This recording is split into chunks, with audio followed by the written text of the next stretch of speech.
Happy Monday, everybody. Monday starts the week. We're here to make your week a profitable one through the props betting market. Hope everyone had a great Sunday. We're going to be breaking down the Cowboys and the Chargers on Monday Night Football, looking at all of their props. Joining me, as always, my fellow prop master, Andrew McGinnis from WagerTalk.com. Guys, please hit the like button while you're watching this. We're going to break down the props from all the different categories. Andrew, really busy, bizarre Sunday. I'm sure a lot of people got eliminated in their survivor pools. It could have been absolute anarchy if the Bills don't pull it out last night. But we're talking the Cowboys and the Chargers. I don't know. I lean that this could be a shootout. We saw so many games that were not shootouts. So let's start talking about passing props. First off, tell everyone what you have up, where we can find you. It is Half Price Monday on WagerTalk.com. Let's start talking the passing props. Two big names, Justin Herbert, Dak Prescott. What do you have up for tonight, and what do you think about the passing props in this game?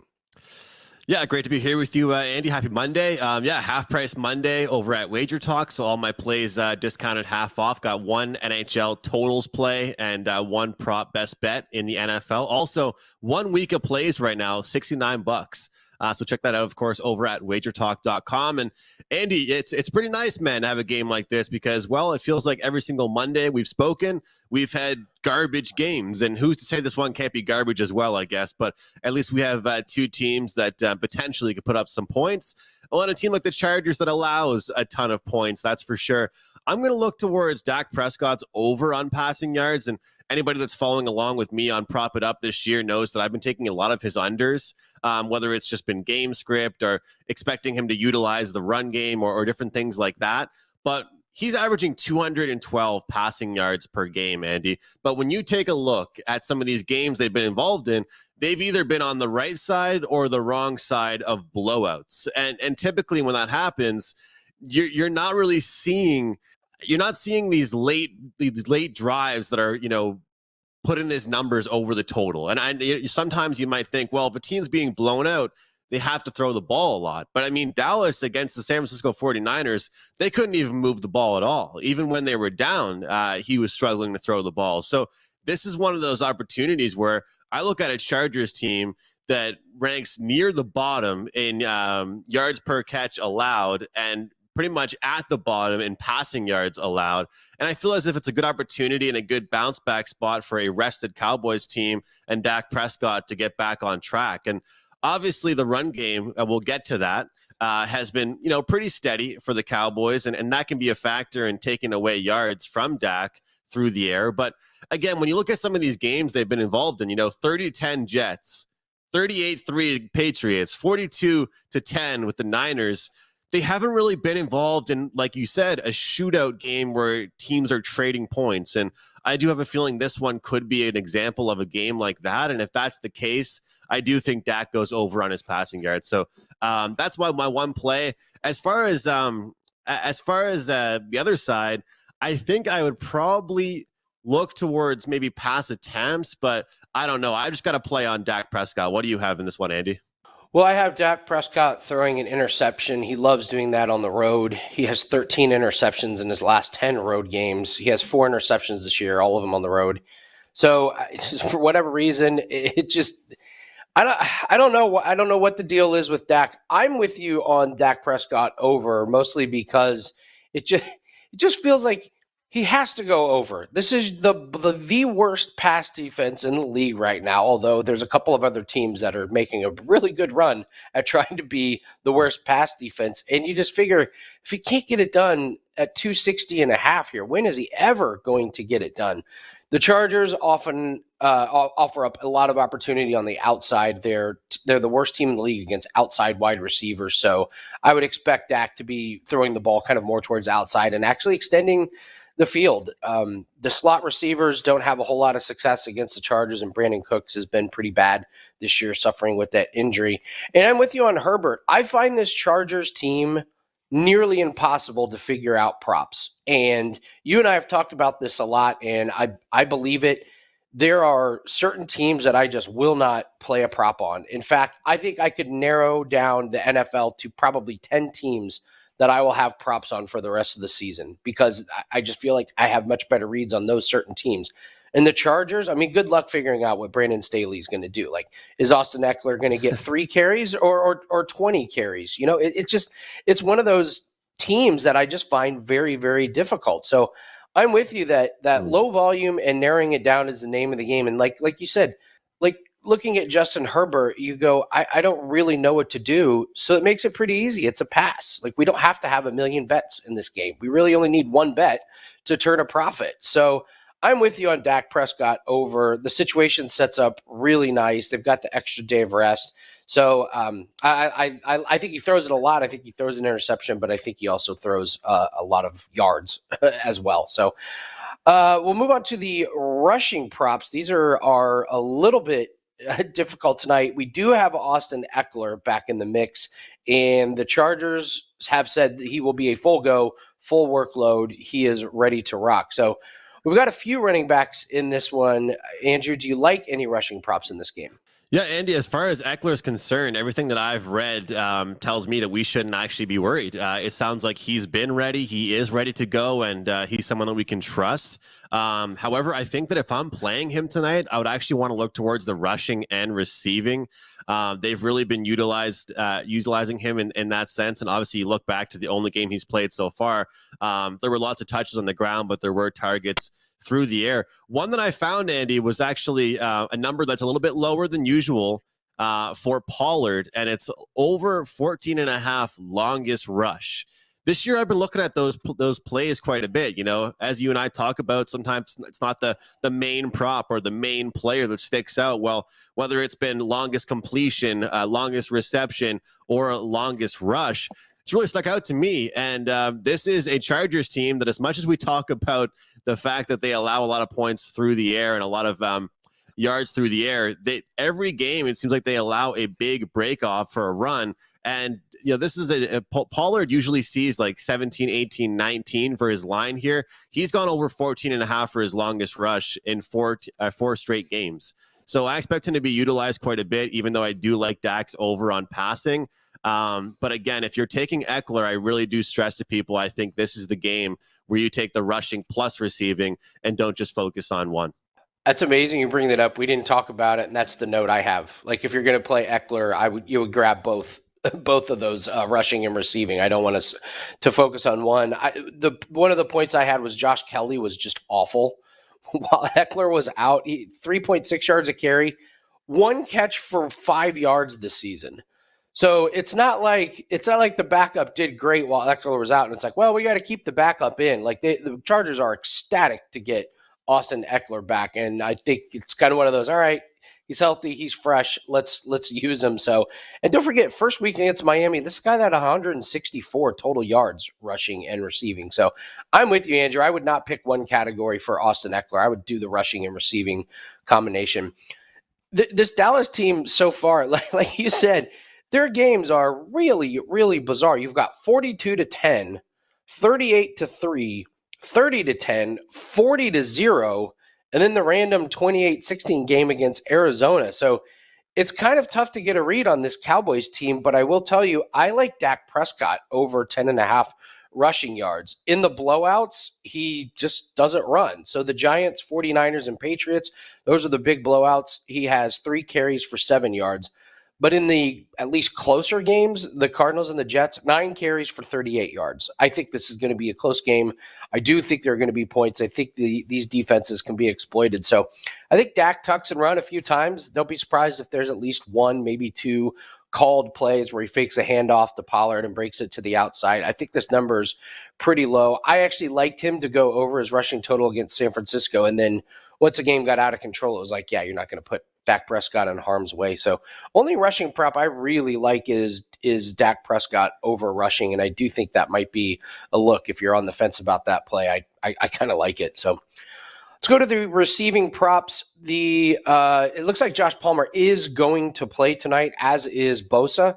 So those guys are going to be active for the Chargers. So we have Palmer in. I don't know if that affects some of the numbers from the Chargers right now, but receiving wise, what do you like in this one, Andrew?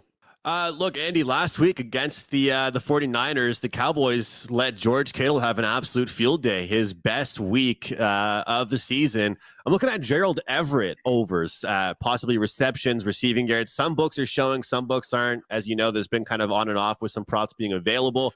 You've got some injuries to some tight ends on the Chargers as well. And from what I've been reading, he's going to be getting utilized more in this offense. They're going to try and bring him in more, get more of a target share, and kind of be out there and not just be a blocker. And I feel like against this Cowboys defense, tight ends do have success, passing up the middle and not trying to go out wide or stretch it deep. I feel like we get one or two passes go Gerald Everett's way, and his number won't be that high. So he's someone that I have my eye on. And as far as the Cowboys, I know everyone's going to talk about CeeDee Lamb, bounce back game off an embarrassing loss for the Cowboys. How about Gallup? This is a guy that just flies under the radar. He always seems to have like very medium to average totals there for his receiving yards. And he's been steadily getting targets, whether or not he's making the plays or not. I always talk about this, whether it's rushing attempts, receivers, or what it might be. I just like to see consistency in the attempts or the targets. And Gallup has certainly been getting attention from Prescott. So I'll look towards Gallup. But I think my favorite receiving one to look at here is actually Gerald Everett. I don't know if that throws you off or not, Andy, but the tight end there for the Los Angeles Chargers. I had that one noted here that I do like that one a lot. Not as much as you, but we're on the same page on that one. I'm going back to an oldie but goodie this year, and that's just fading Brandon Cooks. I don't know why the books put his receiving number out at 3.5. It's a little bit juicy. It's minus 135 at the time of recording this. We're recording this Monday morning. I can't believe money would come in on the over on this. This guy has 9 catches this year on 19 targets. He's banged up with the MCL. Against San Francisco, 1 catch for 7 yards. His best game was against New England, where he caught all 4 targets. By far his best game of the year with a whopping 27 yards. This is the worst pass defense in the league, so I don't think every wide receiver is going under, but I do think the way to attack this Chargers is on the outside, and with Brandon Cooks lining up on the inside, I just don't see a lot of production from him. I don't know if it's the injury or just, he's a half step slow, but he's not getting any separation. He's not really open a whole lot. And his longest catch of the year is 16 yards, and that was in week 1. His longest catch number has gone down each game. It's gone 16, 12, 11, 7. So I'm just looking at fading Brandon Cooks. It's just not working for him. And think how many weapons this team has. So Tony Pollard is going to get looks ahead of him. CeeDee Lamb is going to get looks ahead of him. Jake Ferguson is going to get looks ahead of him. Michael Gallup is going to get looks ahead of him. I mean, this is like the 4th, maybe 5th option on this team. So as long as the books keep putting out these numbers that I think are inflated for no reason, I'm going to keep taking Brandon Cooks. He's been a really solid cash on his unders. We're going to talk about some anytime touchdown props or team totals. Andrew, do you have anything in here? I think there's touchdowns in this one, so I think there's going to be some guys that score. You like anybody to score in this game? Yeah, well, like I said at the start of the show to you, Andy, it's nice to actually hope we will get some touchdowns because I remember earlier in the year we were all giving out touchdown props and there was like 4 field goals to start off the game. Who did I like? I do like Eckler, but that's a little bit juicy. Gallup plus 270 and Everett plus 310. Those are the 2 guys for receiving that I talked about. And I feel like if I'm talking about 2 guys for receiving, I do like them to get in the end zone. Everett more at plus 310. I feel like there's quite a bit of value on that one. Other than that, I think I actually might look at Dak because you talk about his rushing yards. I don't know, man. I feel like this is a guy that is not going to be happy about last week. And I feel like as much as people like to go after him in this Cowboys team, he seems to always bounce back. And these are the games that he does those plays where, you think they're going to go to Pollard. You think they're going to just dump it off to somebody else. And he takes matter into his own hands. And compared to most quarterbacks, you actually get a pretty good price there on Dak to run it in. But it might seem like I'm just like ordering a Gerald Everett jersey after this show is over, but I just feel like there's quite a bit of value on him tonight. I bet you get a good price on that Gerald Everett jersey. I bet they're not high in demand. I bet you get the size that you want. I bet it gets delivered on time. I bet you won't have any problem getting that Gerald Everett jersey. And while you're at it, order me $450. And what do you think about defense props tonight, Andy? Does a defense score a touchdown? It could. Let me look at the lines here the Dallas defense is plus 425. Chargers is plus 600. It's about right. listen, if I think Dak is going to throw an interception, he does every road game. That gives them a chance to return one. The Dallas defense is, I mean, they're opportunistic, not nearly as much against a really good pass defense as when they had Diggs. But yeah, you could absolutely throw those. I kind of like some of the defensive props if the weather is a little bit more sloppy or if the quarterback play isn't as good. But yeah, you could absolutely look at that. I was going to tell you while you're ordering your Gerald Everett jersey, throw in a Jake Ferguson. For me, I think he scores tonight. This guy has 28 targets this year, and he only has one touchdown. And I hate to say that, like, well, he's due, but I feel like in a shootout, Dak loved throwing to Dalton Schultz last year. Had tons of touchdowns last year. And Ferguson's his guy. He has 28 this year. This guy has 15 catches the last 3 games, so he's getting plenty of work. And once they get inside the red zone, if you're trying to take away CeeDee Lamb or if you want to stack the box and take away Pollard, Jake Ferguson could be the guy. He's a really good player.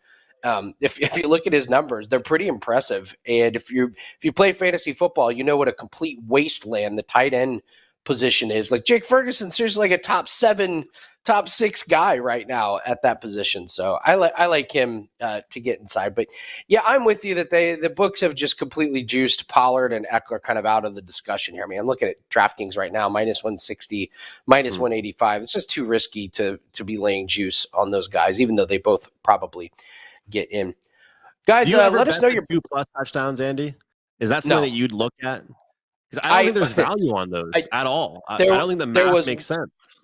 There was one time I wanted to bet plus 2 touchdowns. It was plus 380, and I wanted to make it a 5% play, and I got talked out of it. And it was Jamal Williams in his last game against the Lions when he said he wanted to break Barry Sanders' record, and he quoted, "I'm coming for you, Barry."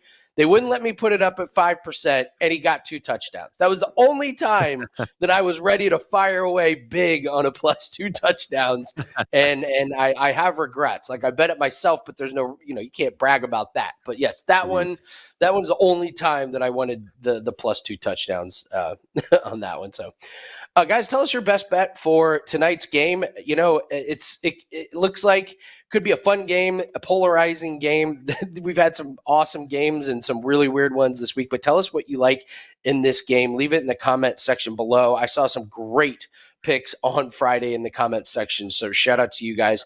Give us a thumbs up. I have a 5% UFC play that is up for this week, and Andrew, you and I both preach low volume, being patient, picking your spots. I did not have a UFC pick on Saturday, believe it or not. I had one little piece in a parlay. That fight got canceled, so I ended up not putting any UFC picks in because I was waiting for this weekend. 5% play is up 14-7 on MMA play, so really happy with that 67% run. So grab that. It's half price Monday. Never going to get a better price on that. And I do have a play that is up for Monday Night Football on WagerTalk.com. Let's talk about numbers we hope to see. And this week, a lot of adjustments in the props market. Like teams shook up their defenses, tons of injuries. So, Andrew, we got to get prepared for next week. What numbers are you hoping to see and what players are you looking at targeting? Yeah, it's funny, Andy. You mentioned about you channeling like all of your props into like several teams. I find myself doing that as well, and you just kind of feel like you either get to know certain teams better or just players in general better. But you talk about depth in general, right? And you look at a team like the Buffalo Bills. We've been talking about this for a long time now. And I feel like I see everyone tweeting about it whenever the Bills are struggling. And those tweets always state that, why does Josh Allen not throw to anybody that's the last name isn't Diggs? And that can be a problem. The good news is you've got the Giants playing the Commanders, and I like Curtis Samuel over on his receiving yards for the Commanders. Everyone loves talking about Scary Terry and so many other different options for the Washington Commanders. Curtis Samuel is quietly having a great year. He's getting his targets. He's getting up and over his prop number, and he doesn't make any huge plays. He doesn't really catch the ball too deep. He's not racking up, 80, 90, 100-yard days. But with guys that props are set so low and just kind of those mid-level receiver props, you're able to capitalize. And especially when there's someone that usually is ranked second or third on their team in receiving yards, nobody really notices them as much. And so the reason why I brought up the Bills was that, the Giants, they kind of knew who the ball was going to. As much as possible, Josh Allen was going to go to Stephon Diggs, where I feel like with this Commanders team, you don't really know as much. They do a pretty good job of mixing it up, I'd say, and I feel like that is one strong suit of them. Although it does help the Commanders when they've got Desmond Ridder throwing them the ball. But that's for a whole other day for me to get into. Packers off a bye week. Andy, I actually am looking at Jordan Love to get back on track, over 1.5 passing touchdowns. Yes, everybody knows I am a Packers fan, but they're off the bye. Past few games have not gone their way. They've had 2 primetime games, and Jordan Love has looked nothing like what he looked in his first 2 games. But getting a pretty favorable matchup here against the Denver Broncos, allowing at least 2 passing touchdowns to most teams they're playing. And I feel like it's definitely a team he can get his confidence back and get back on track against. Lastly, I just wanted to add that if you're looking at Miami props, obviously Tyreek Hill over on everything seems to be a pretty good bet every week. But Waddle had a pretty good day. And what I'm noticing about Waddle is that, of course, sometimes his receiving props are hitting, but I feel as if you're better off betting his receptions. So I want to get a good number. Hoping to see something like 4.5 and see if I can get a pretty good price on it, because with him, I know a lot of times when he goes over his receptions, he also goes over his yards, but Tyreek seems to be that guy, as we all know he can be, that's catching that deep pass, where Waddle isn't going as far with his routes anymore, Andy. He's still that athletic guy that can make unbelievable plays, but he's catching balls 20, 30 yards, earlier than Tyreek Hill is running. So he's kind of a guy that I want to look towards his receptions, not his yards. So I'll look towards Waddle in a pretty key matchup next week against the Eagles. Those are some really good looks. I am looking at fading Gardner Minshew.